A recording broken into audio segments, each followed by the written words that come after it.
Hello everyone. Today's video I'd like to talk about Blackboard drawing.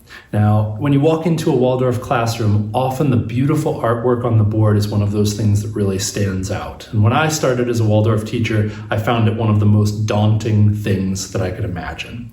I wasn't much of a visual artist. I certainly didn't feel like I had a lot of skill in drawing in large scale, and doing it on a blackboard where everyone would see it seemed really intimidating. And so I found over the years that there are a few things that I've found that really help, and I hope to be able to pass on a few of those ideas that'll help you as well. Now, first let's talk about materials. At our school we have not slate blackboards, but blackboards that are prepared surface. They're painted with a blackboard paint every year.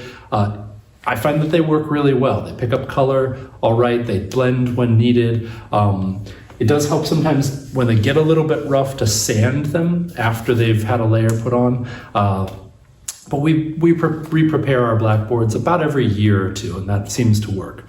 These processes also work on slate boards, although I will be careful to give a disclaimer. Some of the high pigment pastels that I'll talk about in a moment may stain slate because it's a porous surface. So test it a little bit in an inconspicuous area before you jump in and do a full drawing. The third option that I found that I used this year to great effect, especially if you're working, want to work at home and be able to bring it into your classroom, or want to work in the classroom and be able to take it down or even save your drawings for later, is that this year I bought a roll of black paper from Amazon. It's black on the front and white on the back. It's a medium weight paper with a smooth finish. And by buying a roll of paper like this, I was able to attach it at the top, roll it down, and cut off pieces that were the height of the board and the width of the roll. And in that way, I was able to do drawings on black paper that really echoed the Blackboard drawing and had that same feeling, but gave me a little bit more versatility about where and when I was going to do it. If you do work in that way, it's really helpful to buy a can of spray fixative that after you're working, after you've worked with your image, you can spray this material on. It goes on a little bit like hairspray, and it holds your pastels or your chalk in place so that when you roll things up, it doesn't blend and get all muddled. The next thing is the materials that I use. I don't use the same the same chalks that I use when I write on the blackboard. I write with the square Mercurius ones with the paper wrapper. When I draw with a combination of sidewalk chalks. These Prang Gallery Free Arts are great. You don't want the pastel sidewalk chalks, but something that really has pigment to it, good pigment. So really looking for that depth of color. I really often look at the dark blues and reds of whatever sets I'm looking at to be able to see if it looks a little pinky in the chalk, it's likely not going to be the color you want on the board, and you'll have a hard time getting an image that you're really pleased with. The other thing that I find very helpful that I work with are square artist pastels.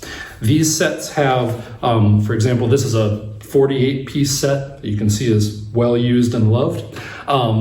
They last a really long time if you're careful with them. I don't use them for writing, I only use them for Blackboard drawings, but they give you a variety of color that you can choose from a palette that really helps. They also have a really nice hardness to them that makes them a little bit nicer for doing details at the end of your drawing. So I will almost always start with my sidewalk chalks to lay out the drawing and then go back in with the artist pastels. The last thing that I use as a material in just about every drawing that I do is to use reference images. So when I'm drawing with my class on a main lesson book, or if I'm drawing in front of them even on the blackboard, I do not use a reference image that I'm looking at. I try to draw from my imagination. I may have practiced it with a reference image, but when I'm in front of the students, I try and really have it come out of me. If I'm working on a Blackboard drawing that they are not there for, something that I might prepare the weekend before, the evening before a lesson, in that case, I always use a reference image. And if you're developing your skills as an artist, as a teacher, I really recommend it. I will usually think about what I want to draw, come up with an idea. I do a Google image search and find a few things that I think might be helpful. And then I print them out and use those when I'm working. By printing them out, I don't risk getting pastel and chalks all over my screens. But it also, using those images helps to get proportion and size, a little bit of color and shading sometimes, that are the kinds of things that I think really help to learn as an artist, and also to make a product that you'll be more pleased with. So for today's image, for example, I thought I would do a drawing that would come out of a second grade classroom, perhaps after telling or before telling the fable of the lion and the mouse. So I did a few different images that I printed out in advance of lions in a couple of positions, of mice in a couple of positions, and even a couple of images where I did an image search for lion and mouse fable and came up with some that had the mouse chewing on the strings, which I found really helpful. So with that in mind, I'll go ahead and get started, and I hope that this will be helpful to you as you take on Blackboard Drawing in the future.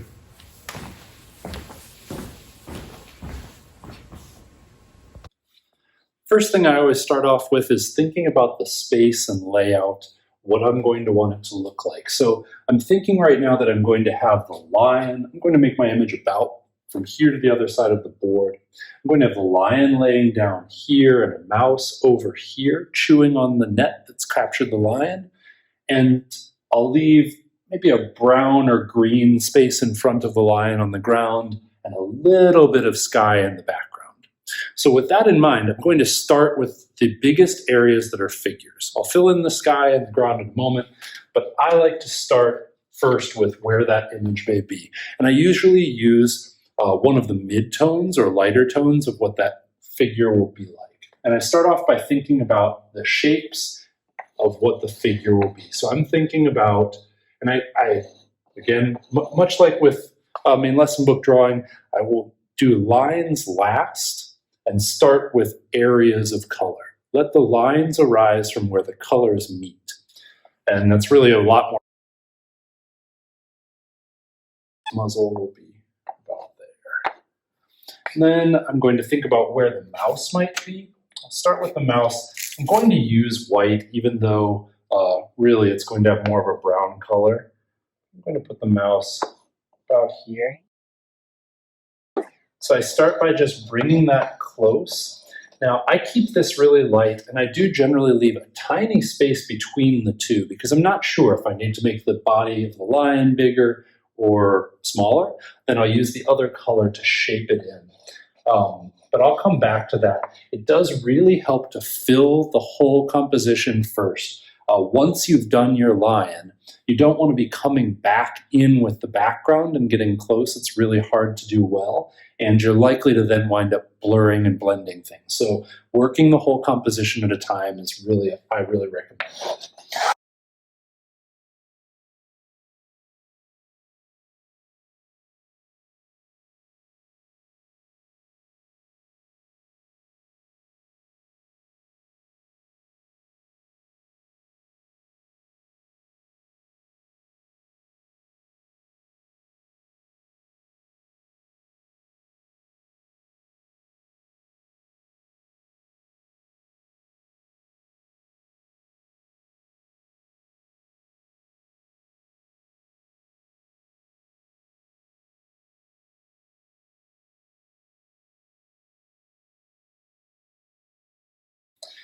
And now I'm ready to start, now that I have an idea of where things are, I'm ready to start into some more of the detail. I could start anywhere on here, but I'm going to start with the lion. I'm going to start by finding, again, general areas of color and then working into greater detail. I'll get a little bit of the head worked out, then I'll move over and work in other areas of the composition and kind of keep going between working one section to a little more detail, then moving on to another. So yeah, I hope that'll work. I'm going to probably change here shortly between, I've been using all chalk or all sidewalk chalk until now. I'll switch over to pastels here shortly. And I hope you'll see the difference.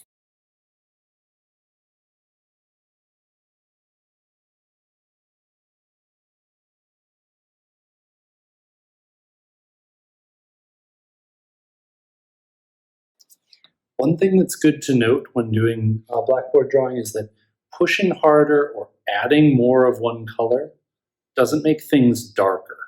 It just makes that color stand out more.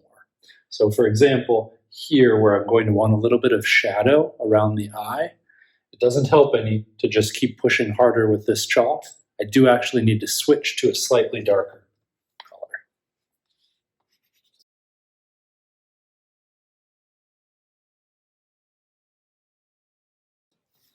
So here I did start to find, I was using that same technique we talked about in block crayon drawing with pushing a little bit harder. I did find a little bit more of the edge, the contour of the mouse. That's really mostly because my color for the mouse is really close to the color I chose for the ground. And I'll need to fix that as I go a little bit further in. But for now, I wanted to be able to see for myself where that was. So it doesn't hurt to do that, but it will give me a little bit more work that I have to do there at the very end.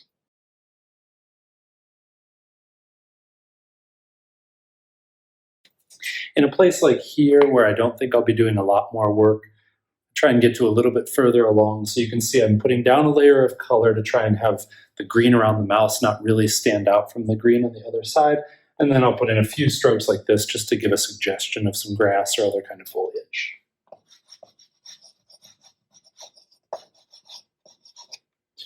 I'm working almost entirely with the side of the chalk against the board until much later when I'll start to use them for a little more of a drawing style.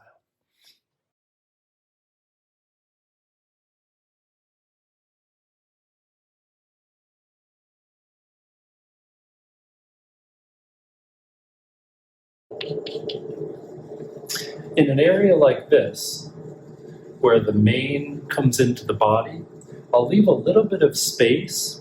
By not shading in that area, the black of the blackboard showing through will help to give a little bit of shadow, and then I can build up that if I need to, but I'm not having to go multiple layers over other colors if I can avoid it.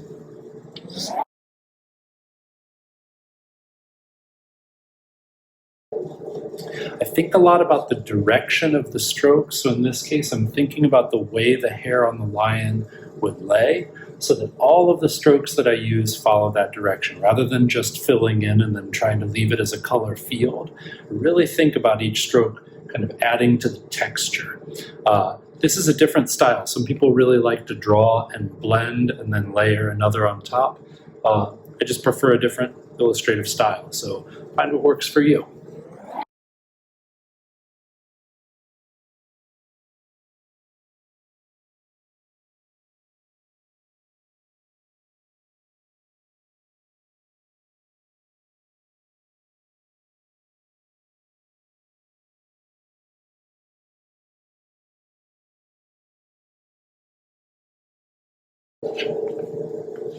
I almost always reach a point in my drawings about where I am now where I think, what have I done? How can I recover from this? Things seem like they're not really in the right place or they're not necessarily blending in the right area. I've learned to just try and have faith and work through it. Sometimes it comes out well and sometimes it doesn't, and some of that is the joy of discovery. Some of that is what I want to show my students. So, if you get to that point, I try and advise you to just work through it. We'll see what happens.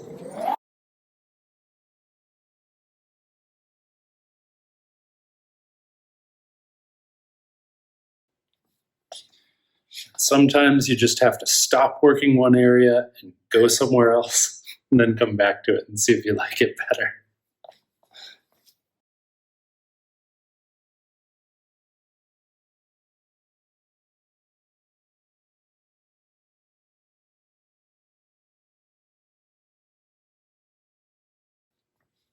I hardly ever use an eraser. Once you make an erasure mark on a Blackboard drawing, it's very difficult to get rid of it. It looks that smear appears afterwards. So I will more frequently use the color that's next to it to come over it. You can cover up pastels fairly easily, but taking them off and then putting them back on usually leaves a smear.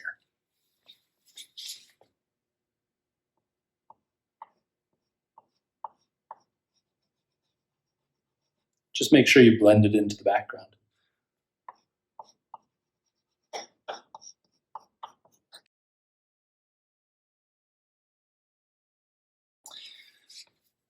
Much like in main lesson book drawing, try not to use only one color anywhere, but by using the pastels, you're able to layer multiple different colors. So I have 4 or 5 different browns, and like I said at the beginning, I'll work from mid-tone kind of in both directions, a little bit lighter, a little bit darker, blending those together, trying to find the right areas and then moving back.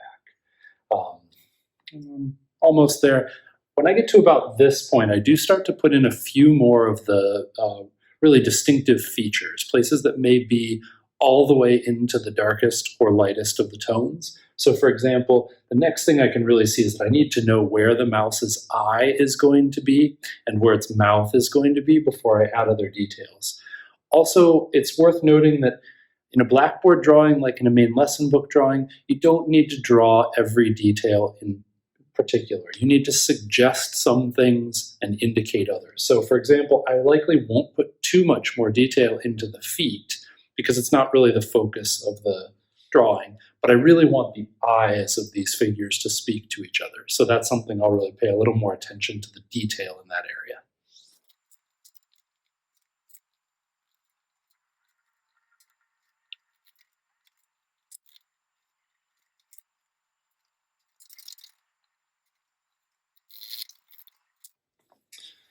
All right, I think I'm ready to go back to the lion for a little while. Leave the mouse as it is. I think there's some more detail that I need to do, but I'm getting a little bit muddy in my colors. You can start to see that the pastels are really blending together. That for me is always a good time to step back and then come back to it again.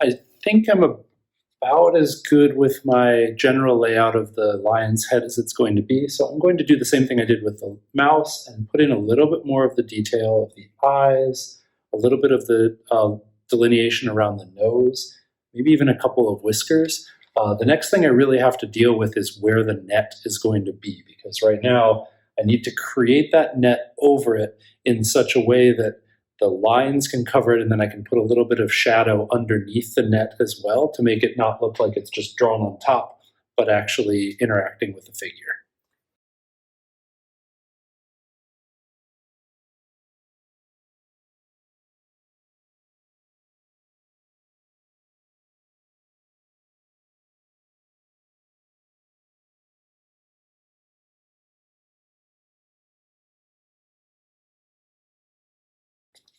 When working with black and things like the irises, I like to start with a small place and then expand it. That way I can work on it. I haven't drawn something that's too big and then I have to try and shrink it.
At this point, I'll also do some of the delineation of the shadow line where the figures meet the ground, again, so that when my net comes across that, I'm not having to go back and add those in later.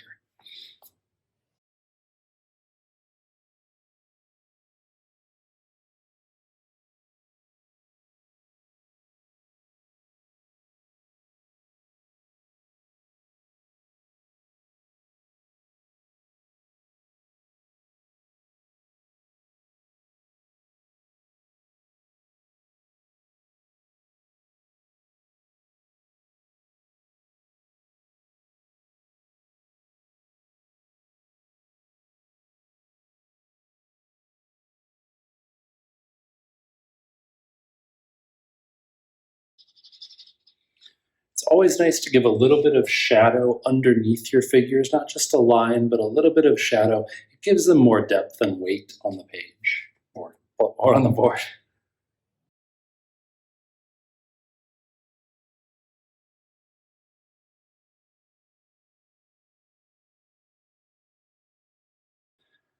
By bringing a little bit more shadow and detail around areas like the eyes and the mouth, it allows the students to also think of those characters as living and speaking.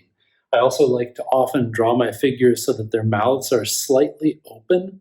It gives just that feeling that they're in gesture, that they're moving.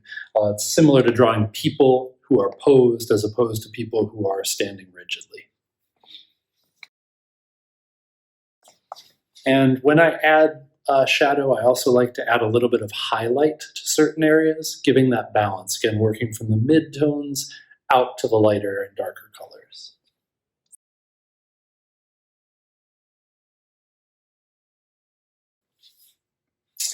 Now I think I'm ready to try the net. I'll need to come back and do a little bit more in the highlights and shadows, but I think I can do that after the net's finished.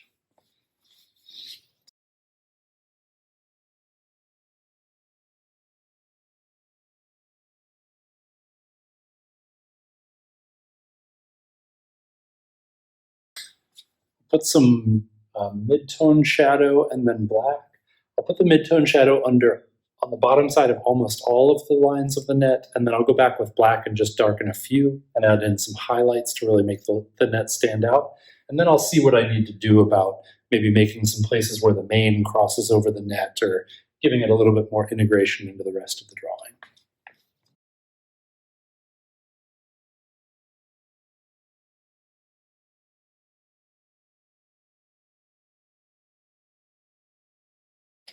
I really didn't care for that point. It looked too spiky on top of what would have been a rounded part of the lion's head. So I'm going to cover that part of the net up with some mane.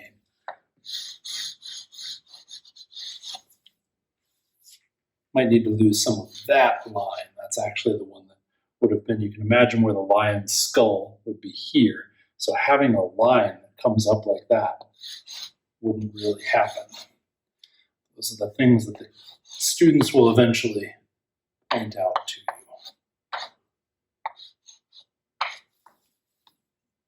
They don't, however, so much notice when things disappear into lion's hair or wherever else that might be. You may have noticed that I hold a lot of pastels in my hand. Some of that's because when I go back into an area like this, I like to try and match the colors that I've already used. And sometimes I find that having them ready at hand, like a palette in my hand, can help with that. Sometimes, though, you forget which ones you used.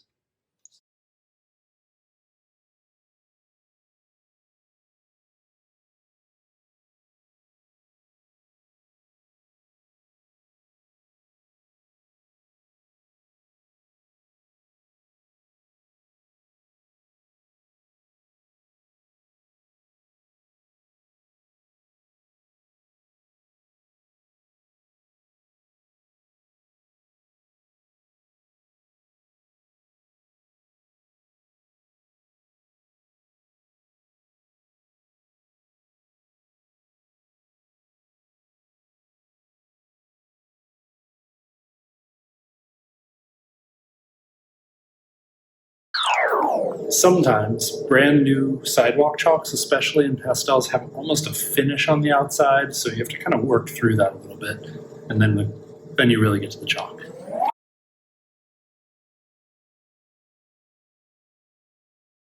I think that'll do it. A few things that I did at the end, I do like to add in some background elements just to blend everything together. It stops your images from feeling like it's just this thing right in the middle. By the end of a drawing, I'm often ready to be done, but doing those kinds of things, bringing in some grasses around the figures, really helps to set the scene. A couple other things that I didn't mention. When I do a composition, I usually try to think about where the composition is. So things like not putting in the whole lion's body allows me to get closer, which really works well in drawings, especially on the blackboard. It also allows to kind of set where things will be. I knew that I wanted the lion to be central because in this case I really wanted the students to be thinking about how does that lion feel as they're laying there helpless and finding that the help comes from someplace unexpected. And then it also allows me to get the mouse large enough that I could get in a little bit more detail. Some other things, I do like to fill in the background again at the end, things like the sky. And I generally tend to like to darken the very edges of the composition. It gives a little bit of framing. Sometimes I do go back and put just a band of color of a single other color complementary around it. So for this case, I might do an orange border or a yellow border just to keep it separate.